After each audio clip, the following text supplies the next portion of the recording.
கௌரவ தலைமை தாங்கும் உறுப்பினர் அவர்களே, இன்றைய தினம் மறைந்த உறுப்பினர்களுக்கான அனுதாப பிரேரணையின் பொழுது எனக்கு கிடைத்திருக்கின்ற இந்த சந்தர்ப்பத்திலே முன்னாள் பாராளுமன்ற உறுப்பினர் அமரர் கனகசபை ஐயாவின் மறைவு குறித்து நான் இந்த இடத்திலே என்னுடைய பதிவுகளை செய்ய கிடைத்த வாய்ப்புக்கு நன்றிகள்.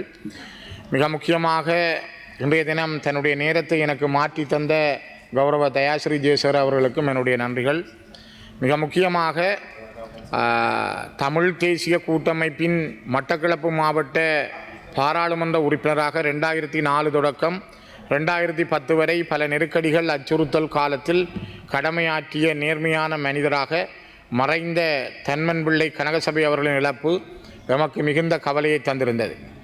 அவர் காலத்திலே நான் பாராளுமன்றம் செல்லாவிட்டாலும் அவருடைய செயல்பாடுகள், அமைதியான நடத்தை தொடர்பாக நான் அறிந்துள்ளேன். கடந்த 2004ஆம் ஆண்டு மட்டக்களப்பு மாவட்டத்திலிருந்து 4 பாராளுமன்ற உறுப்பினர்கள் தெரிவானார்கள். அதில் கூடிய விருப்பு வாக்குகளை அவர் பெற்று பாராளுமன்ற உறுப்பினராக கனகசபை ஐயா தெரிவானார். அவருடன் அரியநேந்திரன், தியானந்தமூர்த்தி, தங்கேஸ்வரி ஆகிய 4வரும் தேசிய பட்டியல் மூலமாக மாமனிதர் யோசப் பர்ராசிங்கம் அவர்களுமாக வரலாற்றில் தமிழ் தேசிய கூட்டமைப்பில் முதல் தடவையாக மட்டக்களப்பில் 5 பாராளுமன்றம் சென்ற வரலாறு அதுவாகும். அந்த தேர்தலில் வடகிழக்கு 8 மாவட்டங்களிலும் வடக்கு கிழக்கில் உள்ள 8 மாவட்டங்களிலும் விடுதலை புலிகளுடைய தலைமையே வேட்பாளர்களை தெரிவு செய்திருந்தனர்.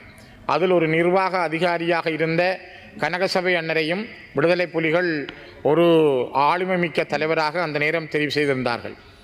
அந்த காலத்தில் தான் கருணா விடுதலை புலிகளிலிருந்து பிரிந்த காலமாகும். கருணா பிள்ளையான் அச்சுறுத்தல் அதிகரித்த காலம் அந்த காலம்.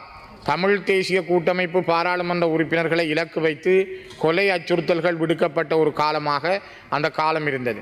அதனால் மாமனிதர்களான ஜோசப் ராஜசிங்கம், மாமனிதர் ரவிராஜ், மாமனிதர் சிவனேசன், முன்னாள் எம்பி மாமனிதர் சந்திரநேரு ஆகியோர் சுட்டுக் கொல்லப்பட்டனர்.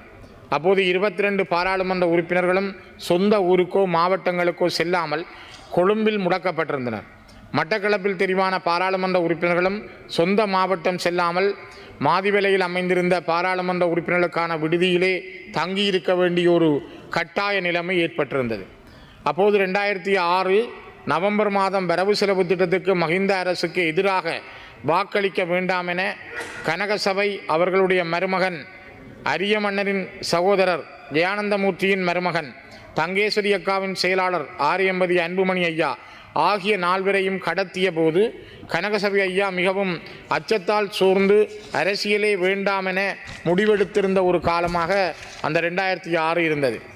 அந்த பயம் காரணமாக 2010 தேர்தலில் வேட்பாளராக அவர் சம்மதிக்கவில்லை. அதற்கு பின்னர் அவர் எந்த தேர்தல்களிலும் ஈடுபடவில்லை. அன்று அவருக்கு ஏற்பட்ட மனக்கவலை தொடர்ந்தும் பல ஆண்டுகள் நீடித்திருந்ததை நான் அவருடன் ஒரு தடவை கதைக்கும் போது மனம் விட்டு கூறினார். அரசியலுக்கு வருவதற்கு முன்னம் மட்டக்களப்பு மாவட்ட விவசாய திணைக்கள பணிப்பாளராகவும் சேவையாற்றி மக்களுடன் நேர்மையாக சிறந்த பணிகளை செய்த ஒருவர் 86 அகவையில் இறையடி சேர்ந்தார். அன்னாரின் பிரிவால் துயருற்றிருக்கும் குடும்பத்தினர், குறிப்பாக அவருடைய மனைவி, பிள்ளைகள், குடும்பத்தினருக்கும் எங்களுடைய அனுதாபங்களை தெரிவித்துக் கொள்கின்றோம். மிக முக்கியமாக தமிழ் தேசிய கூட்டமைப்பினுடைய மக்கள் ஆணை என்பது 2004ஆம் ஆண்டு மிக தெளிவாக வழங்கப்பட்டிருந்தது. கௌரவ தலைமை தாங்கும் உறுப்பினர் அவர்களே, இலங்கை வரலாற்றிலே தமிழர்கள் பல தடவைகள் தங்களுடைய ஆணைகளை வழங்கியிருக்கிறார்கள். ஒன்று, அவர்கள் 1977ஆம் ஆண்டு நடந்த தேர்தலில் தமிழீழத்துக்கான வட்டுக்கோட்டை தீர்மானம், பன்னாகத்திலே இயற்றப்பட்ட தீர்மானத்தை அவர்கள் வரவேற்று வாக்களித்திருந்தார்கள்.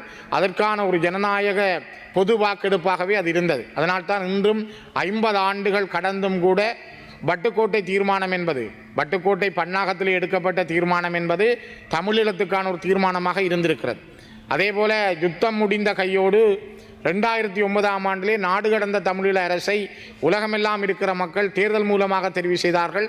அது கூட மக்கள் அங்கீகரித்த ஒரு தேர்தலாக இருந்தது. 2004ஆம் ஆண்டிலே தமிழீழ விடுதலை புலிகளை ஏக பிரதிநிதிகளாக ஏற்றுக்கொண்டு தமிழர்களுடைய தலைமையாக முன்வைத்து அந்த நேரத்திலே 4 கட்சிகள் ஒன்றாக கூட்டாக கேட்டபொழுது தமிழ் மக்கள் 22 பாராளுமன்ற உறுப்பினர்களை சபைக்கு அனுப்பி தங்களுடைய ஆணையை வழங்கியிருந்தார்கள். ஆகவே இந்த வரலாறு மிக முக்கியத்துவமானது. நாங்கள் இப்பொழுதும் அதே நிலைமையில் இருக்கிறோம். ஆனால் மாறி மாறி வந்த சிங்கள அரசுகளிடமிருந்து இன்னும் ஒரு நேர்த்தியான வெளியான பார்வை வரவில்லை என்பதைத்தான் நாங்கள் புரிந்து கொள்ள முடியாமல் இருக்கிறது. இப்பொழுதும் கூட இந்த நாட்டினுடைய டாலருக்கு எதிரான பெறுமதி அதிகரித்து கொண்டே போகிறது. இந்த நாட்டினுடைய பணவீக்கம் மிக மோசமாக இருக்கிறது. பொருளாதாரம் மிகப்பெரிய நெருக்கடியை சார்ந்து போகிறது என ஜனாதிபதியே சொல்லுகின்ற ஒரு சூழலில் நீங்கள் இனங்களை ஒற்றுமைப்படுத்தி இனங்களுக்கு இருக்கின்ற பிரச்சனைகளை தீர்த்து ஒரு நியாயமான கௌரவமான நீடித்து நிலைக்கக்கூடிய ஒரு அரசியல் தீர்வுக்காக உழைத்தவர்களில் கனகசபை ஐயாவும் ஒருவர் என்பதையாவது நீங்கள் கவனத்திலே எடுத்து இந்த நாட்டினுடைய பிரச்சனையை தீர்ப்பதற்கு இந்த நாளில் ஒரு முக்கியத்துவமான கோரிக்கையை நான் முன்வைக்கின்றேன். மிக முக்கியமாக பேராசிரியர் திசவிதாரண, எஸ்சி முதுகுமாரன, சந்திரதாச கலப்பதி, நந்தன குணதிலக, மகேந்திர அதிகாரி போன்ற பாராளுமன்ற உறுப்பினர்கள் கூட இந்த சபையில் இருந்திருக்கிறார்கள். அவர்களுடைய நல்லது கெட்டதலுக்கு அப்பால் எல்லோரும் இணைந்திருந்தால் இந்த நாட்டில் இப்பொழுதும் கூட ஒரு தீர்வை எட்ட முடியும். இருக்கின்ற எல்லோருக்குள்ளும் இருக்கிற அந்த நல்ல உறவுகளையும் நல்ல தீர்மானங்களையும் எடுப்பதற்கு இந்த அனுதாப பிரேரணைகளின் பொழுது கனகசபை ஐயாவினுடைய ஆத்மா மீது நான் கேட்கிறேன், இருக்கின்ற இந்த இறந்து போன ஆத்மாக்கள் மீது கேட்கிறேன். இந்த சபையில் இருக்கின்ற சிங்கள தலைவர்கள், சிங்கள கல்விமான்கள், சிங்கள தனவான்கள், நீங்கள் யோசியுங்கள். இந்த நாட்டினுடைய பிரச்சனையை தீர்ப்பதற்கு நாங்கள் எவ்வளவு விட்டு கொடுத்து போக வேண்டும் என்பதற்கு ஒரு காலமாக நேரமாக இதை எடுத்துக்கொள்ளுங்கள் என்று கூறி மீண்டும் நான் கனகசபை ஐயாருடைய குடும்பத்தினருக்கும் பிள்ளைகளுக்கும் நான் என்னுடைய அனுதாபங்களை தெரிவித்து நிறைவு செய்கின்றேன். நன்றிகள். சுவிட்சர்லாந்துல வீடு வாங்க போறீங்க, இல்ல ஆல்ரெடி உங்களுக்கு அங்க வீடு இருக்குன்னா இந்த வீடியோ உங்களுக்காக தான். ஸோ ஸ்கிப் பண்ணாம ஃபுல்லா பாருங்க.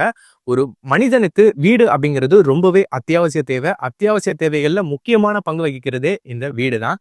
ஸோ அப்படி வீடு வாங்குறது, விற்கிறது, இது சம்பந்தமா உங்களுக்கு இருக்கிற நிறைய ப்ராப்ளத்துக்கு சொல்யூஷன் தர ஒரே இடம் தான் உங்கள் செல்வாசக். Your future our vision. இப்போ சுவிட்சர்லாந்துல வீட்டோட வட்டி விகிதத்துல நல்ல மாற்றம் வந்திருக்கு, நிறைய குறைஞ்சிருக்கு. ஸோ நீங்க ஏதாவது அக்ரிமெண்ட் போட்டு வச்சிருக்கீங்கன்னா இப்பவே அதை ரெனிவல் பண்ணி மாற்றி வச்சுக்கிட்டீங்கன்னா உங்களுக்கு நிறைய ப்ராஃபிட்ஸ் இருக்கும். ஸோ இது சம்பந்தமா உங்களுக்கு ஏதாவது அப்டேட்ஸ் வேணும், இந்த மாற்றத்துல உங்களுக்கு ஏதாவது டவுட் இருக்கு அப்படின்னா மறக்காம ஸ்கிரீன்ல தெரிய நம்பர் கால் பண்ணுங்க. சுவிட்சர்லாந்துல நீங்க வீடு வாங்கணும் இல்ல வீடு விற்கணும், அந்த மாதிரி ஏதாவது உங்களுக்கு தேவைகள் இருந்தா மறக்காம எங்களை காண்டாக்ட் பண்ணுங்க.